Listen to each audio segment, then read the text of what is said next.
Hi everyone, and welcome to this week's tarot reading. I have been shuffling our Rider-Waite-Smith deck for a while now, and we're going to check in and see what this week has in store for us, or at least what the tarot thinks this week has in store for us. So let's just connect with the deck, and I'll be right there. Okay, we'll cut the deck. And I'll take the top three cards. The first card will look at our present moment, what's happening in our field right now. Our second card will look to a past influence that brought us here. And the third card will look at the future potential. Remember, we can always make that change if we pay attention. So I'm looking at this first card and it's a big hitter. It's a major arcana and not the best, I'm afraid. It's the devil. Okay, now here we see the satire of the devil, part man, part goat, and part bat. He is overlooking two naked people, a male and a female. The male has fire sprouting out of his tail, and the female has grapes. You can see that they're chained by the neck to a door. Now, the devil card is about our binding. We're bound to our unconscious behaviors, habits, addictions. And the devil here looking down is almost in glory at his hold on these people. And you can see that they're even sprouting little horns from their heads because the more they stay within the devil's grasp, the more they become more devil-like.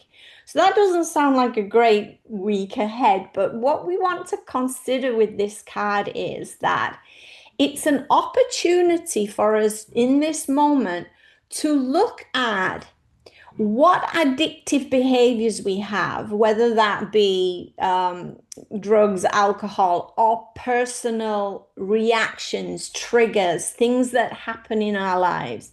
It's time to look in the mirror, in essence. And in doing that, we may notice that the chains that the devil has under our to control us are easily slipped over our heads. It's not as if they're bound tight. And if we want, if we look around, we'll see that the door is right there for us to go through. So there's a sense here of us overcoming this binding energy or this addictive energy, that we have a week ahead of us where we can look at our behaviors and maybe change some things. Now, where did that come from? Well, it came from the Ace of Pentacles. Now, the Pentacles is the earth element. So we're looking at finances, we're looking at health. And here we see a golden pentacle popping out of a cloud held by a hand. We see a moon gate that moves into the mountains. So the ace being at the beginning of the journey is suggesting a newness in that element, in that earth element. So whether this is a new financial endeavor or a new idea regarding the material realm, or even our health, which makes sense moving into the devil, if we consider that maybe we've made a decision, something material, something new. It could be spending money on health or a new idea that will help release us from the bindings of the devil. So maybe that's what brought us there. Let's see where it's going. Well, it's going to the Nine of Wands. This is really cool.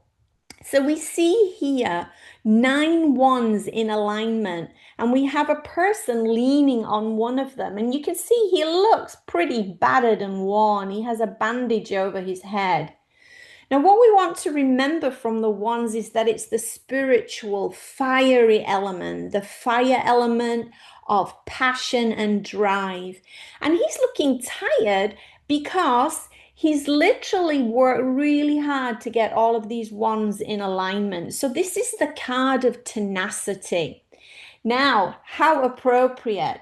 we've had this amazing idea, or we've decided we're going to spend some money on breaking the chains of the devil. Maybe we just feel that we're ready in this moment, we're ready. But it's not going to be easy as portrayed by the future card of the Nine of Wands.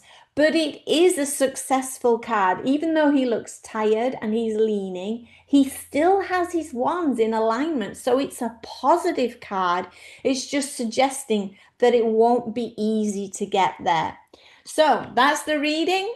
Let me know how it works out, and I'll see you next time. Bye.